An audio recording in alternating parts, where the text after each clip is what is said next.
श्री स्वामी समर्थ सगळ्यांना।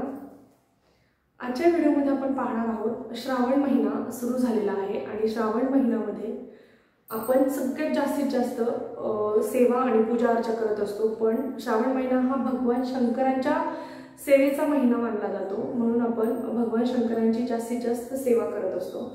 तर आपल्याला आज एक अशी सेवा बघायची आहे जी तुमच्या इच्छापूर्तीसाठी किंवा तुम्हाला जी काही मनामध्ये प्रश्न असेल किंवा अडचण असेल, स्वप्न असेल, ते पूर्ण करण्यासाठी आज आपल्याला एक सेवा करायची आहे। संकल्प सोडून ती सेवा कशी करायची आहे, कुठलं पारायण करायचे, कसं करायचे त्याबद्दल संपूर्ण माहिती मी या व्हिडिओमध्ये सांगणार आहे, त्यामुळे व्हिडिओ शेवटपर्यंत नक्की बघा।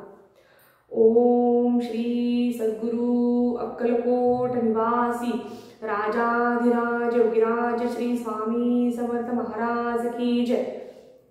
आता भगवान शंकरांची सेवा करताना आपण वेगवेगळ्या प्रकारच्या सेवा करत असतो, म्हणजे नामस्मरण करत असतो, ओम नमः शिवाय या मंत्राचा जप करत असतो।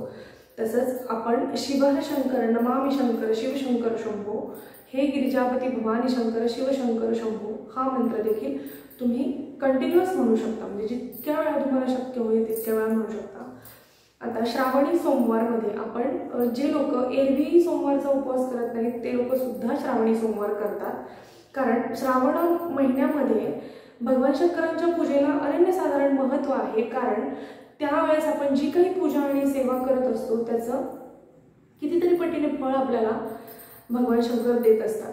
तर तुमच्या मनातली इच्छा पूर्ण होण्यासाठी आपण आज एक संकल्प करून एक पारायण म्हणणार आहोत। ते पारायण म्हणजे शिवलीलामृत या ग्रंथाचं पारायण।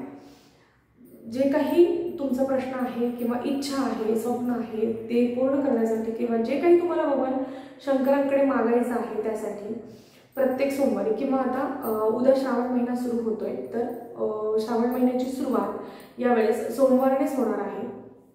श्रावण महिन्याचा पहिला दिवस हा सोमवार आहे। 71 वर्षानंतर हा योग आलेला आहे की श्रावण महिन्याची सुरुवात सोमवारी होते। तर सोमवारपासून आपल्याला ती सेवा करायची आहे। शिवलीलामृत ग्रंथाचं पारायण अगदी फक्त तुम्ही मासिक पाळी बेटा लाईक सोयरसुतक एवढं पाळून तुम्हाला ही सेवा करायची आहे। आता संकल्प कसा सोडायचा आहे? शिवलीलामृत ग्रंथ हा जवळजवळ प्रत्येकाच्याच घरात असतो। तो ग्रंथ आपल्याला पूर्ण वाचायचा आहे, म्हणजे संकल्प सोडून वाचा तुम्ही। जर तुम्ही संकल्पयुक्त वाचत असाल, म्हणजे तुम्हाला काही प्रश्न असेल, समस्या असेल, तर तुम्ही संकल्प सोडा। संकल्प आपण कसा सोडतो? हातामध्ये थोडंसं पाणी घेतो पळीने आणि त्याच्यामध्ये 3-4 दाणे अक्षता म्हणजे तांदूळ टाकून जी काही तुमची इच्छा आहे ते तसंच हातात धरून उजव्या हातामध्ये जी काही तुमची इच्छा आहे ती भगवान शंकरांना सांगायची आहे की हे महादेवा, हे भगवान शंकरा, माझ्या मनामध्ये ही इच्छा आहे किंवा माझा हा प्रश्न आहे किंवा माझी ही अडचण आहे, ती अडचण तुम्ही सोडवा, माझा प्रश्न मार्गी लावा, माझ्या मनातील ही इच्छा तुम्ही पूर्ण करा, त्यासाठी मी ही सेवा मनोभावे करत आहे। ही सेवा माझ्याकडून करून घ्या आणि याचं फळ मला, इच्छित फळ मला द्या, असा संकल्प भगवान शंकरांना करायचा आहे। आणि ते पाणी तुम्ही तांबणामध्ये किंवा ताटामध्ये टाकून द्यायचं आहे आणि सोमवारपासून तुम्ही शिवलीलामृत ग्रंथाचं पारायण सुरू करायचं आहे। सोमवारपासून म्हणजे सोमवारीच ते वाचून संपवायचं आहे हा पूर्ण ग्रंथ, म्हणजे शिवलीलामृत ग्रंथाचे सगळे अध्याय। एका दिवसात तुम्हाला एक पाठ करायचा आहे, तर तो संकल्पयुक्त करताना एका दिवसात एक पाठ करायचा आहे। तर हे सेवा तुम्ही जेव्हा करता तसं तुम्ही 5 सोमवार आता या महिन्यामध्ये, श्रावण महिन्यामध्ये यावर्षी आलेले आहेत, तर 5 सोमवारी तुम्ही हे एक पाठ म्हणजे 5 पाठ तुमचे होतील।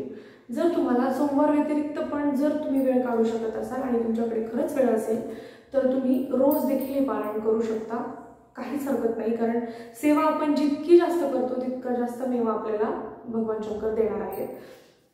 तर हे झालं संकल्पयुक्त पारायण। पण ज्यांना पूर्ण पारायण करायला खरंच वेळ नाहीये, मनात इच्छा आहे पण वेळ नाहीये, त्यांनी रोज तुम्ही 2-2, 3-3 अध्याय जरी वाचले तरी चालेल, पण ती सेवा संकल्पयुक्त करता येणार नाही, तुम्हाला फक्त ती सेवा म्हणून करायची आहे। तर ज्यांना अगदी वेळ नसेल त्यांनी रोज 2 अध्याय वाचा। जसं उद्या सोमवार आहे तर सोमवारी तुम्ही पहिले 2 अध्याय वाचले आणि परत उद्या 2 अध्याय, असं पूर्ण श्रावण महिनाभर तुम्ही ही सेवा करू शकता। कारण आपल्याला शंकरांची जास्तीत जास्त पूजा करायची आहे, सेवा करायची आहे, तर 2-2 अध्याय सुद्धा तुम्ही वाचू शकता। पण जेव्हा तुम्ही संकल्पयुक्त पारायण कराल किंवा लाईक 2-2 अध्याय जरी तुम्ही रोज वाचले कुठलीही सेवा करत असाल तरीही तुम्हाला भगवान शंकरांची आरती घरामध्ये घ्यायची आहे. जर तुम्ही मंदिरात जाऊन आरती केली तर अतिशय उत्तम, पण जेव्हा तुम्ही घरामध्ये ग्रंथ वाचता त्यावेळेस घरामध्ये शंकरांची आरती तुम्हाला घ्यायची आहे. सकाळ संध्याकाळ घ्या किंवा कुठल्याही एका वेळी जे तुम्हाला सुटेबल आहे. जेव्हा तुम्ही ग्रंथ वाचताय आणि ते वाचून झाल्यानंतर तुम्ही आरती घेऊ शकता. आता काही लोकांना यापैकी कुठलीच सेवा करायला वेळ मिळणार नाही, रोजही 2 अध्याय वाचायला वेळ मिळणार नाही.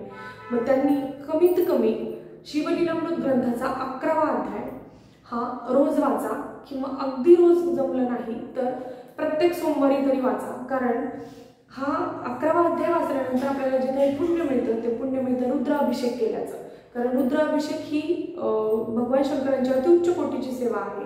त्याचं पुण्यफळ आपल्याला खूप मिळत असतं. म्हणून ज्यांना रोज शक्य नाही, ज्यांना पूर्ण अध्याय वाचणं शक्य नाही, त्यांनी रोज किंवा कमीत कमी प्रत्येक सोमवारी 11वा अध्याय शिवलीलामृत ग्रंथाचा वाचा. तुमच्या मनातील इच्छा भगवान शंकर नक्की पूर्ण करतील. असं मानलं जातं की भगवान शंकर भोळे दैवत आहेत. म्हणजे काय की आपण जर आपलं मन चांगलं असेल आणि आपण मनापासून जर सेवा केली श्रद्धेने तर ते लवकरात लवकर आपल्याला फळ देत असतात किंवा आपली इच्छा पूर्ण करत असतात. त्यामुळे भगवान शंकरांची ही सेवा करा. ज्यांना अगदी काहीच करायला जमणार नाही त्यांनी कंटिन्युअस उठता बसता काम करताना ओम नमः शिवाय, ओम नमः शिवाय, ओम नमः शिवाय या मंत्राचा जप केला तरी चालेल. ज्यांना रुद्राभिषेक करणं शक्य आहे घरामध्ये त्यांनी रुद्राभिषेक नक्की करा. रुद्राभिषेक करताना जर तुम्हाला रुद्र शिवमहिम्न एवढं वाचायला वेळ नसेल तर फक्त 1 माळ म्हणजे 108 वेळा ओम नमः शिवाय या मंत्राचा जप करूनही तुम्ही महादेवाच्या पिंडीवरती स्वच्छ पाण्याने अभिषेक करू शकता. आणि अभिषेक झाल्यानंतरचं ते जे तीर्थ आहे ते तुम्ही घरातील सगळ्यांनी घेऊ शकता. अतिशय प्रभावी अशी सेवा आहे. रुद्राभिषेकचा सेपरेट व्हिडिओ मी चॅनलवर टाकलेला आहे. पण ज्यांना कुठलीच सेवा करणं शक्य नाही त्यांनी कमीत कमी शिवलीलामृत ग्रंथाचा 11वा अध्याय नक्की वाचा. तुमच्या सगळ्या इच्छा महाराज पूर्ण करतील, भगवान शंकर पूर्ण करतील. पुन्हा भेटूया अशाच एका नवीन व्हिडिओमध्ये नवीन सेवेचे. तोपर्यंत सगळ्यांना श्री स्वामी समर्थ.